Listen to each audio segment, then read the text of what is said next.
Hello everyone. आज के video में हम देखेंगे दिल्ली सल्तनत से हर वो सवाल जो आपके बीपीएससी टीचर एग्ज़ाम के लिए काफ़ी ज़्यादा महत्वपूर्ण है। अगर अभी तक आपने इस चैनल को सब्सक्राइब नहीं किया तो प्लीज़ चैनल को सब्सक्राइब कीजिए और अपने फ्रेंड के साथ ज़रूर शेयर कीजिएगा। चलिए शुरू करते हैं आज का पहला सवाल।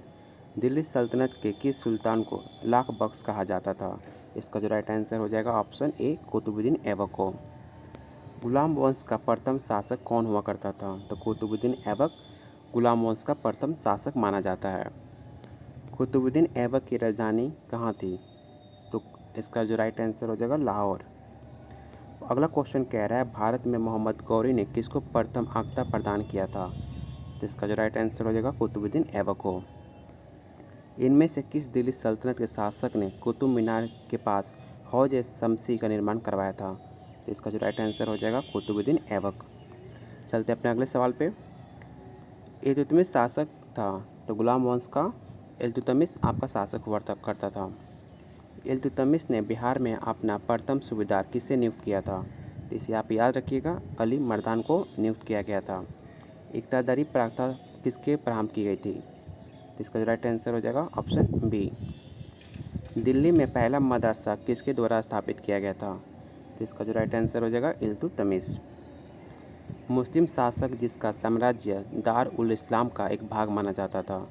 इसका जो राइट आंसर होगा ऑप्शन सी इल्तुतमिश। चलते अपने अगले सवाल पे। कुतुब मीनार किसके द्वारा पूरा किया गया था?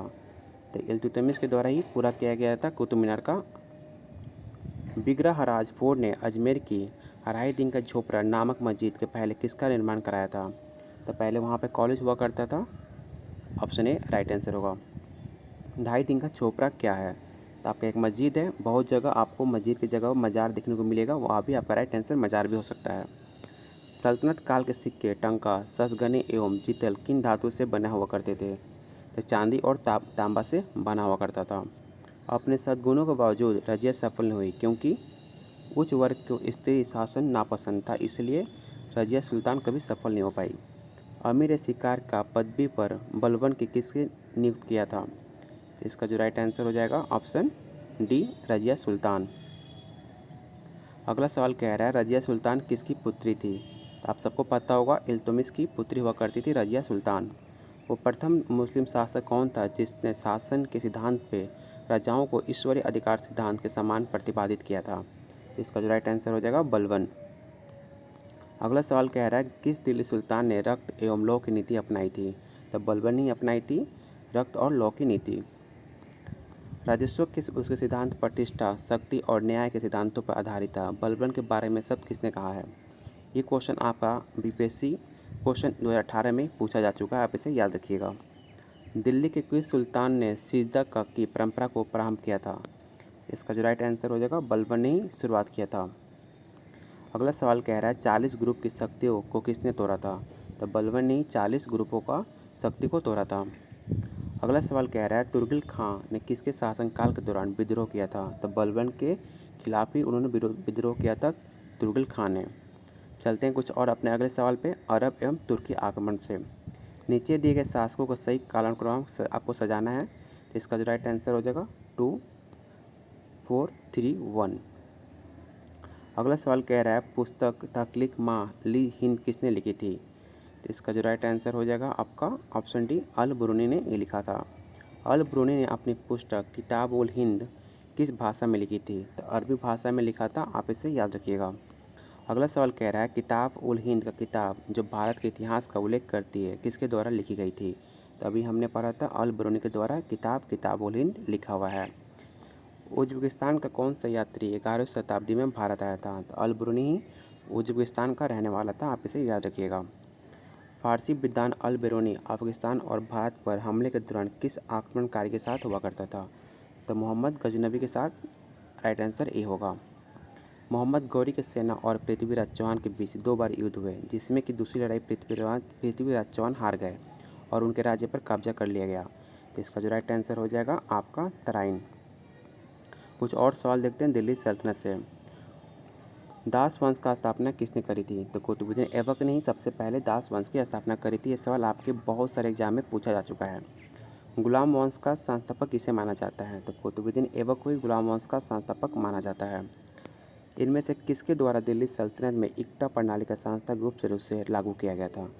तो इल्तुतमिश, आप इसे याद रखिएगा, आंसर ए होगा। सल्तनत काल के दौरान भूमि वितरण और प्रशासनिक प्रणाली का एक अद्भुत प्रकार विकसित हुआ था जिसे कहा गया इक्तादारी। ऑप्शन ए राइट आंसर होगा। क्वेश्चन 12 कह रहा है अमीर अल ख्याल एक अरबी उपाधि है जिसका अनुवाद सामान्यतः कमांडर ऑफ द फेथफुल या लीडर ऑफ द फेथफुल के रूप में किया जाता है। निम्नलिखित में उपाधि किसे प्रदान की गई थी? आप इसे याद रखिएगा, जमाल उल दीन याकूत को ये उपाधि दी गई थी। सल्तनत शासक गयासुद्दीन बलबन ने किस अवधि के दौरान दिल्ली पर कब्जा कर यहाँ शासन किया था? तो 1266 से लेकर 1287 ईस्वी तक दिल्ली पर कब्जा करके उसने शासन करा था। इनमें से किसकी मृत्यु चौगान खेलने के दौरान हुई थी? यह सवाल आप काफ़ी इंपॉर्टेंट है। कुतुबुद्दीन ऐबक चौगान खेलते समय घोड़े से गिरकर उनकी मौत हो गई थी।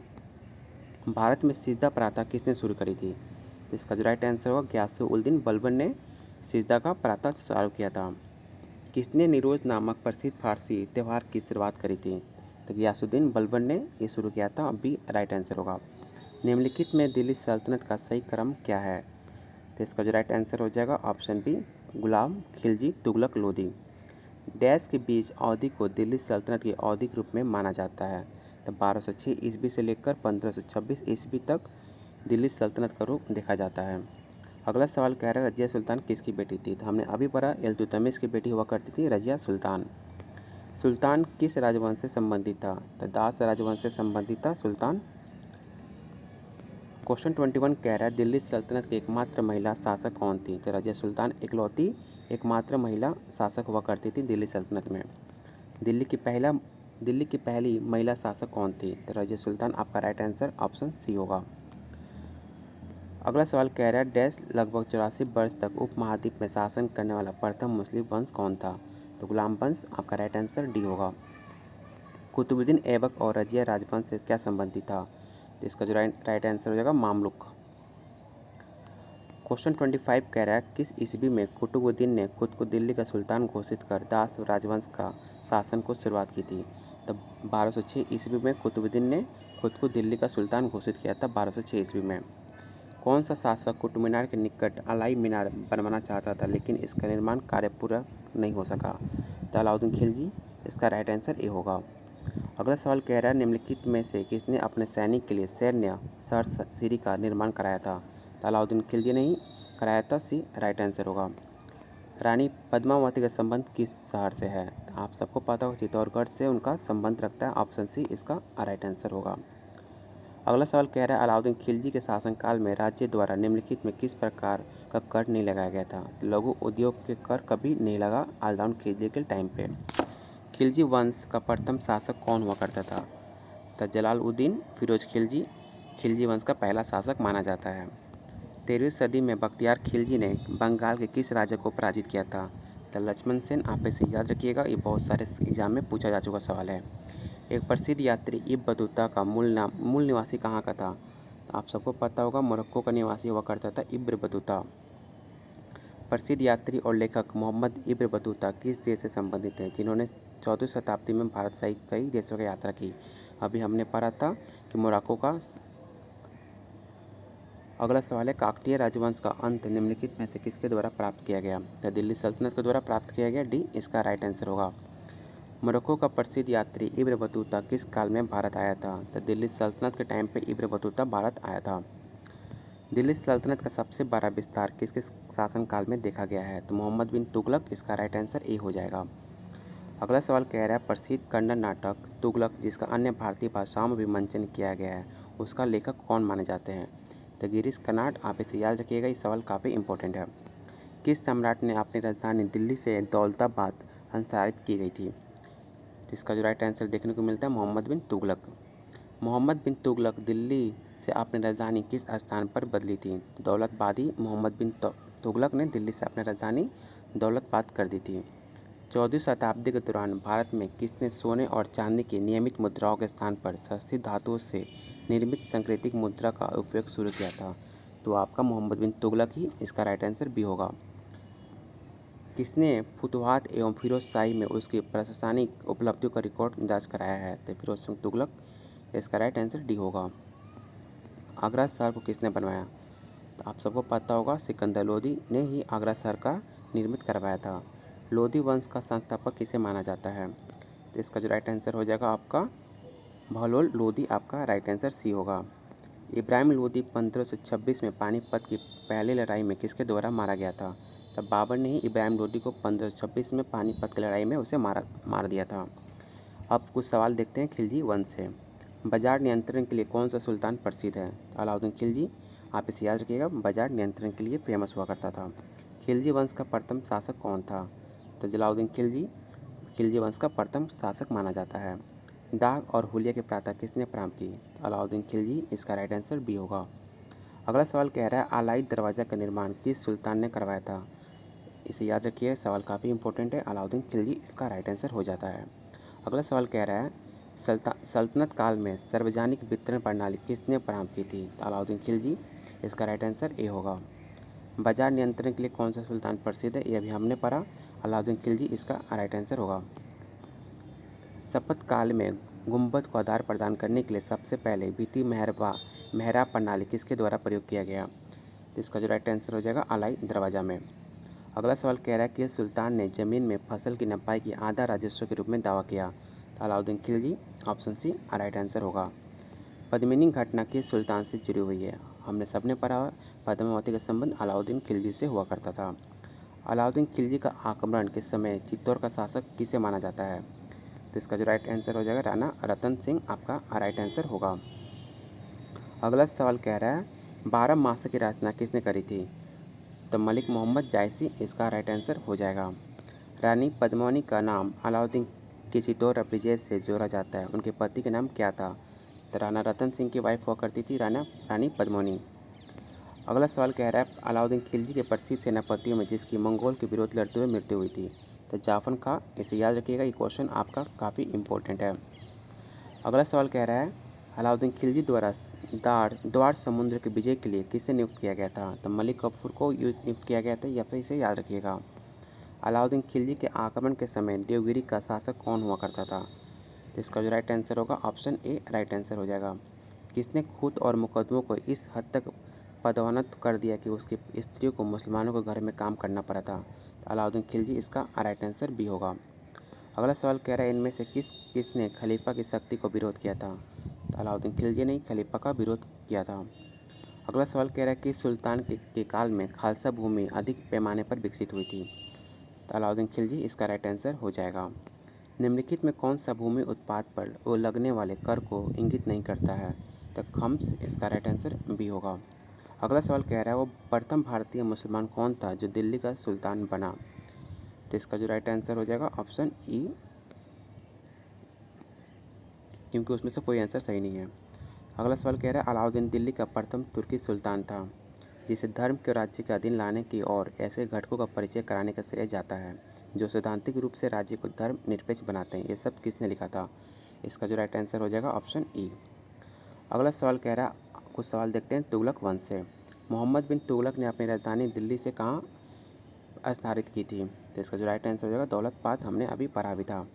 किसने अपनी प्रजा में गंभीरता से भेदभाव और अन्याय को समाप्त करने का प्रयास किया था? तो इसका जो राइट आंसर हो जाएगा मोहम्मद बिन तुगलक। निम्नलिखित में किस शासक ने शासनकाल के विषय पर इब्न बतूता को रेला प्रकाश डाल दी है? तो मोहम्मद बिन तुगलक, इसका राइट आंसर सी होगा। अगला सवाल कह रहा है जिस दिल्ली सल्तनत ने एक कृषि विकास के मंत्रालय की स्थापना की वो कौन था? तो मोहम्मद बिन तुगलक के टाइम पे कृषि विकास के मंत्रालय हुआ करता था, आप इसे याद रखिएगा। जागीर बांटने की फिरोज शाह तुगलक नीति के पीछे कौन सी शक्ति हुआ करती थी? इसका जो राइट आंसर आपका हो जाएगा ऑप्शन बी। निम्नलिखित में किस सुल्तान के दरबार में सबसे अधिक गुलाम हुआ करते थे? तो फिरोज तुगलक, इसे याद रखिएगा, ये क्वेश्चन आपका काफ़ी इंपॉर्टेंट है। अगला सवाल कह रहा है फिरोज शाह तुगलक ने संस्कृति पांडुलिपि में किस नाम से फारसी में अनुवाद करवाया था? इसका जो राइट आंसर होगा ऑप्शन बी। अगला सवाल कह रहा है किस शासक ने गुलामों हेतु विभाग स्थापित किए थे? तो फिरोज शाह तुगलक, आपका राइट आंसर ए होगा। अगला सवाल कह रहा है निम्नलिखित में किस सुल्तान ने फलों की गुणवत्ता सुधारने के लिए उपाय किए थे? तो Firoz Shah Tughlaq, right answer B होगा। फिरोज शाह तुगलक द्वारा स्थापित दार उल सफ़ा क्या था? एक खैराती हुआ करता था हॉस्पिटल, ऑप्शन बी, इसे याद रखिएगा। अगला सवाल कह रहा है निम्नलिखित में किस सुल्तान ने बेरोजगारी को रोजगार दिलवाया था? तो फिरोज शाह तुगलक, आपका राइट आंसर सी होगा। दिल्ली के किस सुल्तान ने सबसे ज़्यादा नहरों का निर्माण कराया था? तो आप इसे याद रखिएगा, फिरोज शाह तुगलक। ये आपके बहुत सारे एग्जाम में पूछे जा चुके हैं सवाल ये। अगला कुछ सवाल देखते हैं सैयद वंश से। तारीख़ मुबारक शाही का लेखक याह्या सरहिंदी निम्नलिखित में किसके शासनकाल में आया था? तो सैयद के टाइम पे आया था, आप इसे याद रखिएगा। तैमूर के आक्रमण के बाद भारत में किस वंश का राज स्थापित हुआ? तो सैयद वंश, तैमूर के बाद आपका शासनकाल इनका स्टार्ट होता है। कुछ सवाल देखते हैं लोधी वंश से। लोधी वंश का संस्थापक किसे मानते हैं? इसका जो राइट आंसर हो जाएगा ऑप्शन सी। निम्नलिखित में किस सुल्तान ने एक नगर बसाया जहां अब आगरा है? तो ऑप्शन डी, सिकंदर लोधी ने आगरा शहर बसाया है। यहाँ पे आपका ये टॉपिक ख़त्म होता है। बहुत जल्द हम मिलेंगे अपने अगले टॉपिक पे। अगर अभी तक आपने इस वीडियो को लाइक नहीं किया तो प्लीज़ वीडियो को लाइक कीजिए। अगर आपको कोई कमेंट, अगर आपको कुछ इसमें त्रुटि दिखती है, अगर आपको कुछ लगता है कि किसी क्वेश्चन का आंसर गलत है, तो आप कमेंट बॉक्स में ज़रूर बताइएगा। और आप लोग के लिए एक टेलीग्राम ग्रुप बना दिया गया है जहाँ पे आप ग्रुप डिस्कशन और आपको PDF वहाँ मिल जाएगा। अगर अभी तक आपने इस चैनल को सब्सक्राइब नहीं किया तो प्लीज़ चैनल को सब्सक्राइब भी कर लीजिएगा। बहुत जल्द मिलते हैं अपने अगले क्लास में।